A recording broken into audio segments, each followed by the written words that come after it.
19 साल पहले 3 कत्ल होता है एक मां का, और सिर्फ 17 दिन के 2 जुड़वा बच्चों का, जो दोनों बेटियां थी, 17 दिन पहले पैदा हुई थी। और 19 साल बीत जाते हैं। इस केस को पुलिस से लेकर सीबीआई को सौंपा जाता, सीबीआई भी कुछ नहीं कर पाती, ठंडे बस्ते में है। और फिर कैसे टेक्नोलॉजी ने और केरल पुलिस के कुछ अफसरों, पुलिस अफसरों के दिमाग में 19 साल बाद ये केस, जो कायदे से सीबीआई की है, फिर भी उस केरल पुलिस की बदौलत इसको सुलझाया गया। बहुत ही दिलचस्प और बहुत ही जबरदस्त कहानी है। इस कहानी की शुरुआत होती है 2005 में केरल के कोल्लम डिस्ट्रिक्ट में। इसी डिस्ट्रिक्ट में एक लड़की रहा करती थी, उसका नाम था रंजनी। रंजनी के पड़ोस में एक लड़का रहा करता था, उसका नाम था देविल कुमार।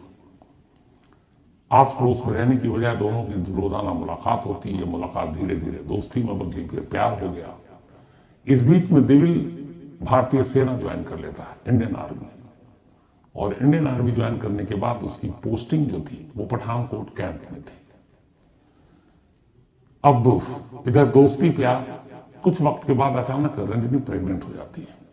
शादी अभी हुई नहीं थी। अब जब प्रेग्नेंट हुई तो जाहिर सी बात है, समाज है, बिरादरी है, क्या कहेंगे। लेकिन रंजनी को मालूम था कि देविल से प्यार करता है, दोनों शादी करेंगे। उसने देविल को बताया कि मैं प्रेग्नेंट हूं, अब शादी कर लेते हैं। लेकिन देविल ने अचानक अपना रूप बदला। उसने कहा नहीं, अभी शादी नहीं करेंगे और तुम जाकर अबॉर्शन करा दो। अब रंजनी को बड़ा अजीब लगा, क्योंकि वो उसे अपनी प्यार की निशानी मानती थी। लेकिन देविल कह रहा है अबॉर्शन करा लो। इस बात में दोनों में झगड़ा हुआ। उस झगड़े के बाद देविल केरल से निकलकर पठानकोट अपने कैंप में वापस चला गया। इधर रंजनी ने ठान लिया कि वो किसी भी कीमत पर अबॉर्शन नहीं कराएगी, क्योंकि वो उसे अपने प्यार की निशानी मानती थी। मां को भी उसने अपने समझाया, मां भी पहले थी कि क्या कहेंगे लोग, लेकिन उसने कहा कोई नहीं। उसके बाद जब धीरे धीरे वक्त बीता और डिलीवरी का टाइम आया तो उसने अपना घर छोड़ दिया, दूसरे शहर में पहुंची, तिरुवनंतपुरम में। और वहां जाकर फिर एक अस्पताल में जब ड्यू डेट आया, डिलीवरी की डेट आई, एक अस्पताल में दाखिल हो गई। अब अस्पताल में दाखिल है, डॉक्टर कह रहे हैं कि या तो सिजेरियन होगा या फिर अपने आप बच्चा पैदा हो सकता है। जब वो अस्पताल में थी अपने मां के साथ, तभी वहां पे एक नौजवान आता है। वो बताता है कि मेरा नाम अनिल है और मैंने देखा आपका केस, तो सिजेरियन में ब्लड की जरूरत होती है, तो अगर ऐसी जरूरत होगी तो मैं खून देने को तैयार हूं। मां रंजनी से मिलाती है उसे, फिर लगता है आज के जमाने में भी इतने अच्छे और शरीफ लोग हैं।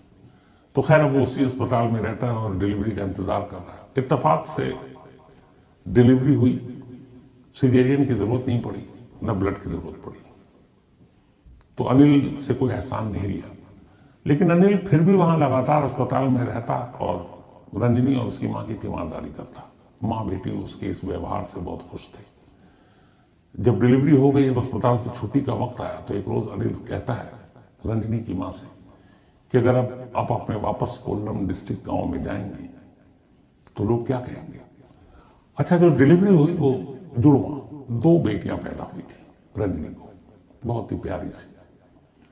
तो उसने कहा 2 जुड़वा बच्चों को लेकर आप गांव जाओगे, सबको पता है आपकी शादी हुई नहीं है, अभी आप 1-1.5 महीने पहले तो वहां से निकली हो, तो बदनामी होगी, लोग क्या कहेंगे। मां बेटी को लगा ये तो सच है। तो फिर उसने एक आइडिया दिया।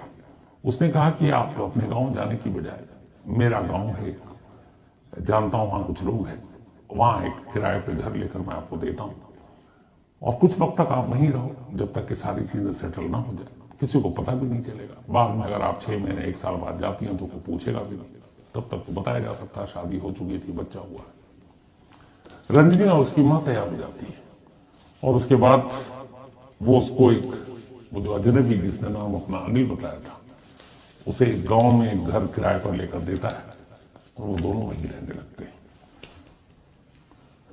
धीरे धीरे वक्त बीतता है। 10 फरवरी 2006, अब ये तारीख आती है, 10 Feb 2006।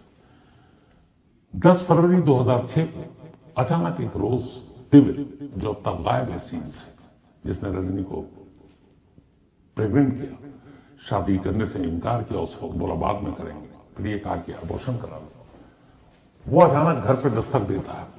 रंजनी डिविल को देखकर खुश हो जाती है कि शायद वो बदल गया। मां भी खुश हो जाती है कि चलो देर से ही सही आए तो सही। डिविल आता है, बड़े प्यार से बात करता है, फिर अचानक कहता है कि देखो इन बच्चों की बर्थ सर्टिफिकेट बनाने हैं, उसके लिए ग्राम पंचायत के दफ्तर जाना पड़ेगा।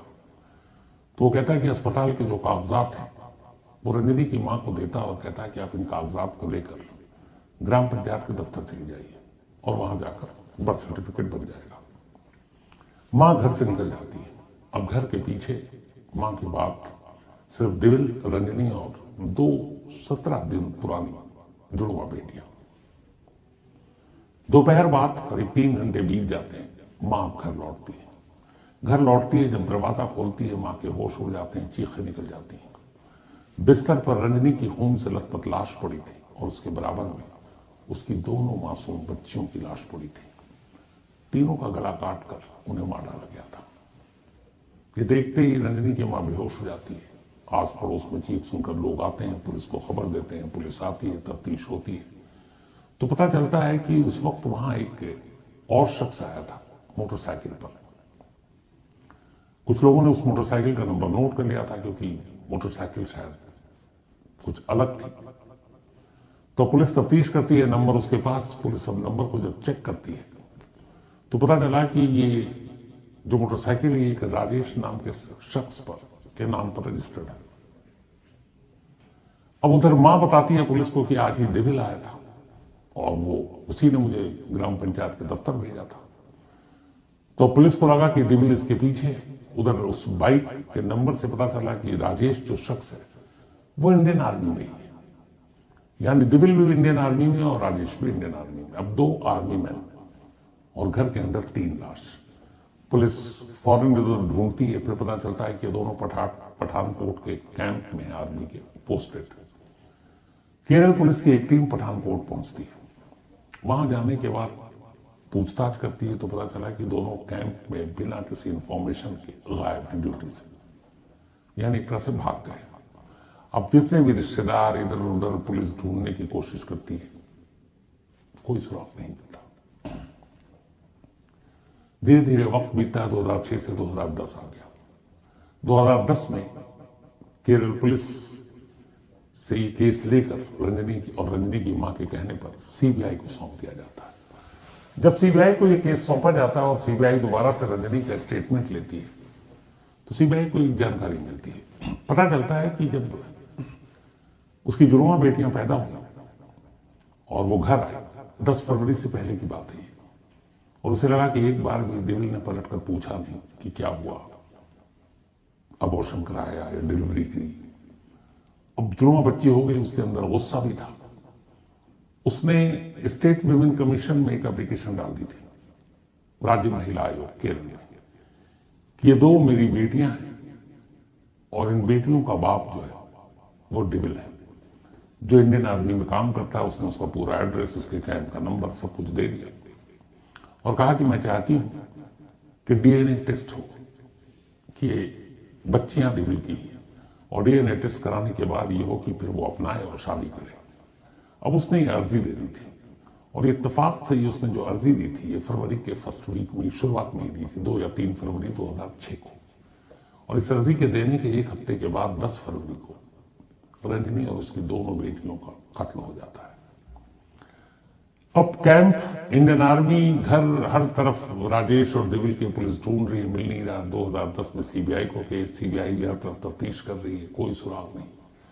धीरे धीरे वक्त बीतता जाता है। वक्त बीतता गया लेकिन इन दोनों का कोई सुराग नहीं मिला।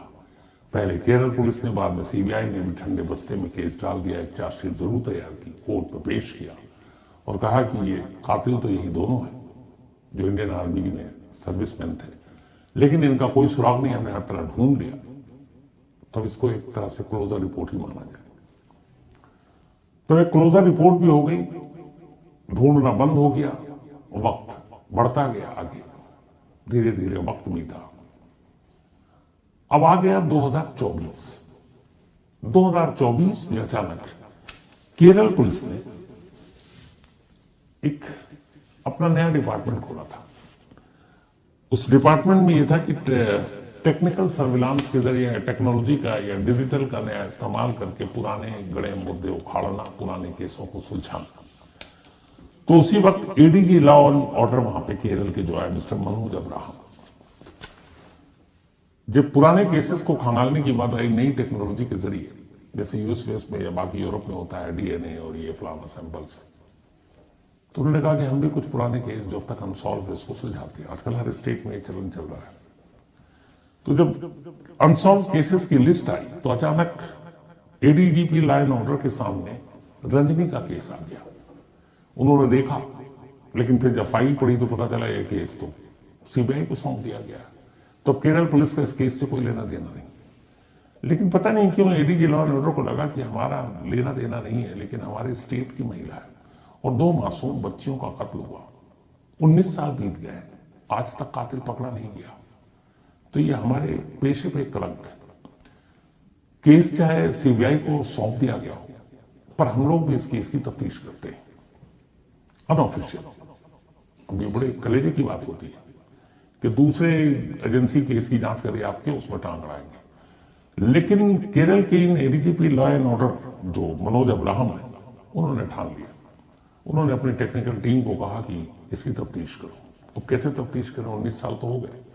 तो उस वक्त की फाइल में कुछ फोटोग्राफ्स थे, बाकी फाइल तो दे दी गई थी सीबीआई को, लेकिन फोटोग्राफ्स सारे मौजूद थे।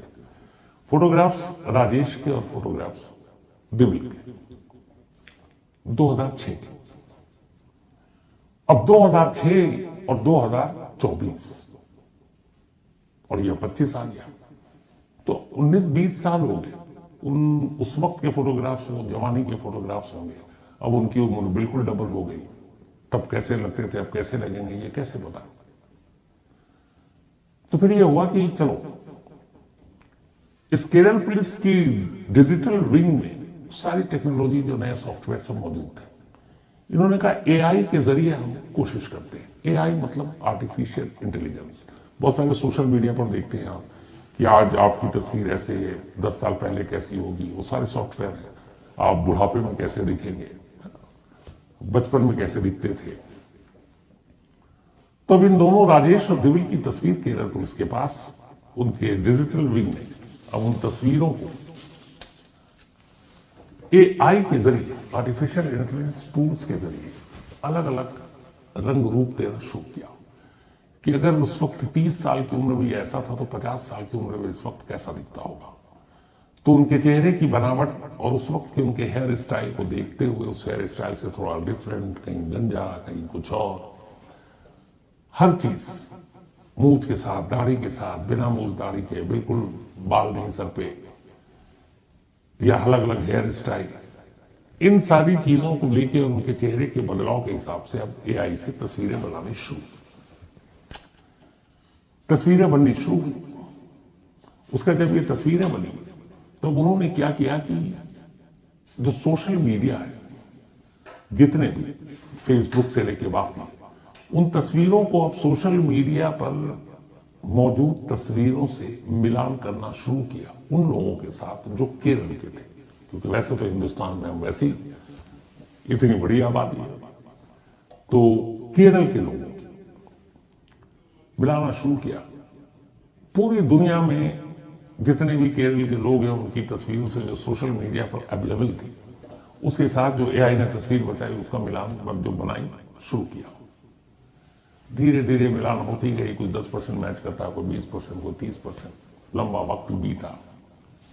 लेकिन फिर एक रोज अचानक अभी दिसंबर में एक बड़ी कामयाबी मिली। जस्ट 15 दिन पुरानी बात है। फेसबुक पे एक कपल की तस्वीर थी शादी की, और शादी के दिन की ये तस्वीर थी दूल्हा दुल्हन के तौर पर, वो भी लाइव थे। और वो तस्वीर दुल्हन ने फेसबुक पे अपलोड किया था अपने पति के साथ। अब जब उस तस्वीर को देखा गया और जो एआई ने तस्वीर बनाई थी उन दोनों को मैच किया गया, तो ये पहली तस्वीर थी जो 90% मैच कर गई। अभी तक 10, 20, 30, 40 मैच कर रहा था, ये तस्वीर 90% मैच कर गई। अब जैसे ही 90% मैच की जो केरल पुलिस है उसकी खुशी का ठिकाना नहीं। उन्होंने अब उस प्रोफाइल पर जाकर उसकी डिटेल निकालनी शुरू की। जब डिटेल निकाली तो पता चला कि ये जो तस्वीर है ये पुडुचेरी में रहने वाले एक कपल की है, लेकिन जिसकी तस्वीर है उसने अपना नाम प्रवीण कुमार रखा हुआ फेसबुक पर, प्रवीण कुमार के नाम के। तो पहले धक्का लगा कि हम तो ढूंढ रहे हैं राजेश और दिविल को, ये प्रवीण कुमार नाम का, पता नहीं होगा भी कि नहीं। लेकिन 90% मैच था, इसलिए केरल पुलिस ने कोई रिस्क नहीं लिया, फौरन एक टीम पुडुचेरी भेज दी। और पुडुचेरी में जाने के बाद पुलिस ने तहकीकात शुरू की, उस घर तक पहुंची जिस घर ने सोशल मीडिया पर यह तस्वीर डाली थी, क्योंकि उनके ईमेल आईडी, फोन नंबर, बहुत सारी चीजें अवेलेबल थी, तो बहुत मुश्किल भी नहीं हुई। वहां जाने के बाद अब पुलिस की टीम सादी वर्दी में घर पे नजर रख रही है। फिर एक रोज अचानक उस घर से एक शख्स दिखाई दिया, जो फेसबुक की तस्वीर थी, जो आर्टिफिशियल इंटेलिजेंस से केरल पुलिस ने बनाई थी, और जो पुरानी फाइल 19 साल पहले की तस्वीर थी, उन सबको देखकर पुलिस ने अंदाजा लगाया कि ठीक यही नैन नक्श वाला शख्स है। लेकिन ये दिविल नहीं है, ये राजेश, जिसने फेसबुक पे अपना नाम जो है वो प्रवीण कुमार रखा हुआ है। तो जब ये हो गया तो अचानक एक पुलिस वाला आवाज देता है उसके असली नाम से, राजेश, और वो पलट पड़ता है। जैसे ही पलटता है पुलिस को यकीन हो गया। इसके बाद अब राजेश पुलिस के शिकंजे में, पुलिस उससे पूछताछ करती है। पूछताछ के बाद थोड़ी ही देर के बाद, उसी दिन सेम डे, और ये बात है 4 जनवरी की, यानी कि आज से 5 दिन पहले की, 4 जनवरी 2025। 4 जनवरी की बात है। राजेश अब शिकंजे में, राजेश से पूछताछ हुई और 4 जनवरी की शाम होते होते अब उसी पुडुचेरी में असली कातिल भी पुलिस के सामने था, और वो था दिविल। अब दोनों गिरफ्त में थे, उनको पकड़ कर लाया गया केरल। केरल में पूछताछ हुई तो पता चला कि इन दोनों ने आर्मी से भागने के बाद अपनी हर निशानी मिटा दी, फैमिली से कांटेक्ट छोड़ दिया, और फिर ऐसी जगह की तलाश में लग गए जहां तक पुलिस पहुंचे नहीं। फिर इन्हें पुडुचेरी का ख्याल आया, क्योंकि वहां कभी ये जा चुके थे। उन्हें लगा कि यहां पुलिस पहुंचेगी नहीं, और वहीं चले गए। अब वो अपना हुलिया बदल कर रहने लगे। फिर धीरे धीरे दोनों ने वहीं अपना घर बसाया। दोनों दोस्त थे, और दोनों ने ही एक स्कूल की 2 स्कूल टीचर से शादी कर ली। दोनों भी टीचर थे, और ये दोनों वहां पर इंटीरियर डिजाइनर का काम करने लगे। तो इंटीरियर डिजाइनर का काम करके ठीक ठाक अपने पैसे कमा रहे हैं। दोनों पत्नियां स्कूल टीचर, घर ठीक ठाक चल रहा है, पुरानी चीजें भूल गए, नाम वाम बदल लिया। जो राजेश था उसने अपना नाम प्रवीण कुमार रख लिया, और जो दिविल कुमार था उसने अपना नाम विष्णु कुमार रख लिया था। अब 5 दिन पहले दोनों पकड़े गए। इस वक्त केरल पुलिस की हिरासत में है। 3 कत्ल और इंडियन आर्मी की ये 2 दोस्त। बेशक 19 साल बीत गए, लेकिन कानून ने अपना काम किया। केरल पुलिस ने यह किया कि जब तस्वीर बनाई और मैच कर दिया, तो उन्हें भी पता था कि यह केस सीबीआई का है। उन्होंने सीबीआई की ब्रांच को वहां लोकल इंफॉर्मेशन दी कि ये, और हम उस तक पहुंच गए, और इन दोनों को सीबीआई की कस्टडी में दे दिया, क्योंकि ये केस सीबीआई के पास है। अब सीबीआई इस मामले में चार्जशीट दाखिल करेगी। बेशक 19 साल बीत गए, लेकिन रंजनी को इंसाफ मिला। उन दोनों बच्चियों की तस्वीरें केरल के हर अखबार में, हर रीजनल चैनल पर चला, और उन्हें देखकर हर कोई मतलब अफसोस में था कि 17 दिन की 2 जुड़वा बेटियों को उसी का बाप कैसे मार सकता है। लेकिन ये हुआ, और कमाल है केरल पुलिस, और कमाल है केरल पुलिस की उस डिजिटल या टेक्निकल विंग की, जिसको लीड कर रहे थे एडीजी लॉ एंड ऑर्डर, जिनकी वजह से ये केस सुलझा। तो एक टेक्नोलॉजी के 2 रूप होते हैं, एक जिसका गलत इस्तेमाल और गलत चीजें, और एक उसका सही इस्तेमाल। आर्टिफिशियल इंटेलिजेंस ने शायद देश में ये पहला केस सॉल्व किया। 19 साल पुराना, जिसको ठंडे बस्ते में डाल दिया गया था, वो केस सुलझ गया। तो सैल्यूट केरल पुलिस को, जिसने एक भुला दिए गए केस को जिंदा किया और उनके 2 कातिलों को उनके अंजाम तक पहुंचाया।